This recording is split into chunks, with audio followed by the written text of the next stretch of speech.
この身には神の名が。尊敬人々の二か。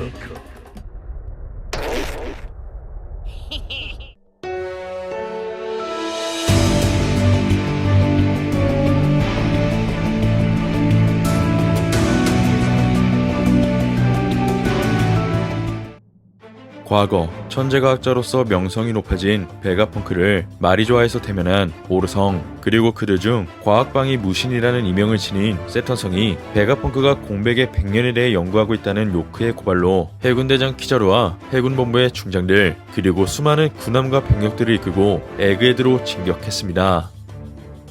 이처럼 현재 사왕 밀짚모자 작단과 함께하고 있는 베가펑크는 파시피스타의 위권 순위를 빼앗기 위해 연구층 아래로 이동하게 되었고, 그 시각 루피는 자신의 최고 지점 기어 피프스를 발동하며 해군대장 키자루와 결전을 벌이게 되었는데요. 그렇게 오니가시마 전쟁 이후 최강의 해적으로 성장한 루피는 마침내 해군본부의 최고 전력 대장 키자루와 치열한 승부를 펼칠 수 있게 되었고, 이어 해양생 류오를 사용할 수 있는 조르는 능력을 각성한 로브루치를 마크하게 되었습니다. 이처럼 사왕 해적단의 도움으로 무사히 연구층에 당도한 베가펑크 일행, 이어 세틀라이트 아틀라스가 자신의 위권 순위를 사용해 파시피스타에게 다시 한 번 더 명령을 내리게 되었는데요. 결국 전장의 판도를 바꿀 수 있게 되자 지금의 전황을 세턴성이 지켜보고 있던 가운데, 이번 영상은 루키였던 루피가 드디어 신기술을 통해 대장 키자루에게 큰 타격을 입힌 전투신과 세계정부의 최고 권력 오르성의 진짜 모습과 능력이 공개된 원피스 1094와 풀버전 내용을 살펴보겠습니다. 신세계, 에그헤드, 아틀라스의 명령을 듣게 된 파시피스타들은 위권 순위의 명령대로 일제히 해군들을 공격하기 시작하는데요. 그렇게 전장의 판도가 조금씩 바뀌게 되자 센토마루의 도움으로 목숨을 건진 보니가 파시피스타에게 합류하며 해군과의 재전투를 벌이게 됩니다. 나아가 보니는 가사체험이라는 새로운 신기술을 사용해 해병에게 총을 쏘게 되자 총을 맞은 해병이 자신의 죽음을 환각으로 느끼며 연구층 아래가 보니의 능력으로 들썩이게 됩니다. 그렇게 전장이 더욱 혼란스러워지자 두 명의 해군 중장이 보니 앞에 나타나게 되고, 그중 파란 잔디의 이명을 가진 중장의 할머니는 자신의 능력을 사용해 파시피스타를 조종할 수 있게 되는데요. 한편 긴 턱과 콧수염을 가진 중장 또한 보니를 제압하기 위해 전장에 합류하자 그 순간 파시피스타를 조종하고 있던 파란 잔디가 이내 레이저빔을 이용해 보니를 공격하게 됩니다. 이처럼 그녀의 능력은 자신이 타는 모든 것을 조종할 수 있는 능력자라는 것을 알 수 있었고, 한편 레이저 공격은 물론 또 다른 해군 중장이 보니를 공격하려 하자 그 순간 상대가 배가 탱크에서 뛰어내리며 가까스로 보니를 구출하게 되는데요. 곧이어 무거운 망치를 든 해군 중장이 상대를 타격하려 하자 상대는 중장의 공격을 회피하며 보니를 아는 채 베가펑크가 있는 배가 탱크로 빛이 나게 됩니다. 결국 연구층 아래에선 능력을 사용할 수 있는 해군본부의 중장들이 밀짚모자일당과 베가펑크를 위협하고 있었고, 곧이어 그 장소에 신비한 원이 만들어지며 불과 검은 번개가 요동치게 되자 마침내 오르성이 연구층 한복판에 자신의 모습을 드러내게 됩니다. 이처럼 세계정부의 최고 권력 오르성이 나타나게 된 가운데 해군은 세턴성이 섬 내부로 진입했다며 해군 소장과 그 이하 계급에 해당하는 자들은 세턴성을 똑바로 쳐다보면 안 된다는 사항을 전달하게 되는데요.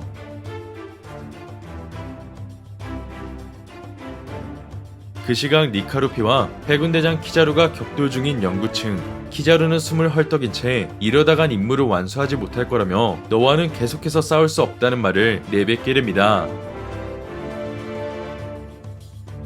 한편 사왕 루피 또한 땀을 흘린 채 너를 막는 게 나의 임무라며 빛의 속도로 이동하려는 키자루에게 달려들게 되자 그 순간 루피와 키자루 그리고 조로와 로브루치가 어떠한 기운을 감지하게 되는데요. 이처럼 연구층 아래에선 숫자 5라는 원이 만들어지며 그 안에 생성된 검은 불꽃과 함께 악마의 뿔을 지닌 세턴성이 처음으로 모습을 드러냅니다. 결국 마리조아에서 알라바스타의 국왕 코브라와 혁명군 사보를 공격했던 오르성의 완전한 능력 형태가 공개되고, 한편 어떤 한 해병이 세턴성과 눈을 마주치게 되자 그 순간 해병의 머리가 폭발하게 되는데요. 그렇게 세턴성의 모습은 평소의 인간 형태가 아닌 하반신은 거미인 채 검은 불꽃의 형상을, 그리고 니카처럼 구름이 목을 감싸며 마치 악마와 같은 두 개의 뿔을 지닌 무서운 각성폼으로 나타나게 됩니다. 그렇게 전장에 있던 모두가 오르성의 충격적인 등장에 이목을 집중시키자 그 시각 대장 키자루는 여전히 자신의 임무를 달성하기 위해 베가펑크와 보니가 타고 있는 베가탱크를 쫓아가게 되고, 이어 베가탱크가 자신의 시야에 들어오게 되자 다시 한번 능력을 사용해 베가펑크를 제거하려 하는데요. 결국 베가펑크는 물론 보니와 상대마저 위기에 처하게 된 가운데, 그 순간 키자루의 속도를 따라잡은 니카루피가 새로운 신기술을 준비하게 되고, 이어 루피는 오니가시마 최종 결전 카이도와의 전투가 떠오를 정도의 공격을 사용하게 됩니다. 이처럼 강력한 패기가 실린 루피의 주먹과 기술을 바라본 키자루는 루피의 패기가 위험하다 판단했는지 이내 레이저빔으로 루피를 공격했지만, 니카루피는 그런 키자루의 공격을 회피하며 드디어 카이도에게 날렸던 기술처럼 루피의 공격이 키자루의 머리를 관통하게 됩니다. 결국 루피의 신기술이 키자루를 타격할 수 있게 되자 고무고무 스타건이라는 기술명답게 키자루의 머리에 별 모양이 만들어지게 되고, 이어 키자루는 지금의 상황이 좋지 않다는 말과 함께 공중에서 지상으로 떨어지게 되는데요. 하지만 루피 또한 오니가시마 전쟁 때처럼 이내 기어 피프스 발동이 풀려버린 채 지상으로 떨어지게 되고, 한편 루피와 키자루의 결전을 지켜보고 있던 세턴성은 루피를 바라보며 니카라는 말을 언급하게 됩니다. 한편 루피의 도움으로 목숨을 건진 베가펑크였지만 이내 베가탱크가 지면으로 안착하게 되며 오르성 앞에 모두가 떨어지게 되고, 이처럼 능력을 선보인 오르성 앞에 베가펑크가 위기에 처하자 그 순간 포니가 과거의 기억을 떠올리며 굳은 각오로 세턴성에게 달려들게 됩니다. 결국 쿠마의 기억을 통해 과거의 진실을 알게 된 포니는 쿠마의 인격을 지운 오르성을 제거하기 위해 모두가 지켜보는 앞에서 세턴에게 달려들자 곧이어 자신이 진 검으로 세턴성의 몸통을 찌른 채 눈물을 흘리는 마지막 모습으로 이번 충격의 원피스 1094화가 끝이 나게 됩니다. 이번 화에서도 사왕 루피는 대장 키자루와 치열한 승부를 펼치게 되었고, 한편 키자루는 베가펑크 제거라는 임무 때문에 완전히 싸움에 집중하지 못했는데요. 이런 이유로 키자루가 니카 루피에게 강력한 기술을 정통으로 받게 되며 큰 데미지를 받을 수 있는 상황에 놓이게 되었습니다. 반면 루피는 루키였던 시절에는 상상하지 못했던 강력한 패기와 능력을 통해 키자루와 대등한 전투를 펼치며 큰 데미지를 안겨줄 수 있었지만, 루피 또한 기어 피프스의 한계에 봉착하며 결국 변신이 풀리게 되었는데요.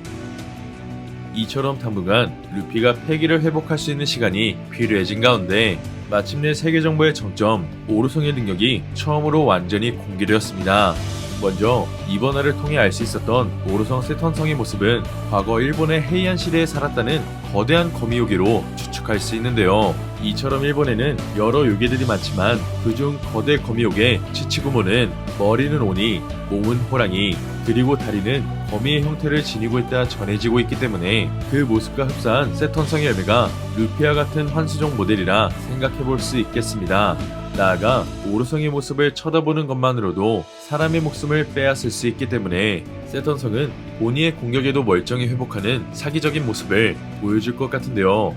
이처럼 선장 루피는 대장 키자루와 무승부를, 그리고 조르는 로브르치를 상대하고 있기 때문에 이제는 푸른 불꽃으로 각성한 혈통인자 상대가 모두를 구하기 위해 눈앞에 있는 오르성을 막아내야 할 것 같습니다. 과연 고대 왕국에서 만들어진 철의 거인이 니카의 반응에 완전히 부활하게 되며 위기에 처한 밀짚모자 적단과 베가펑크를 구해낼 수 있을지,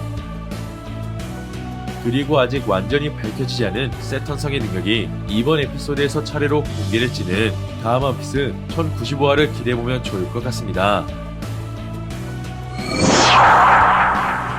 이번 영상은 여기까지입니다. 시청해주셔서 감사합니다.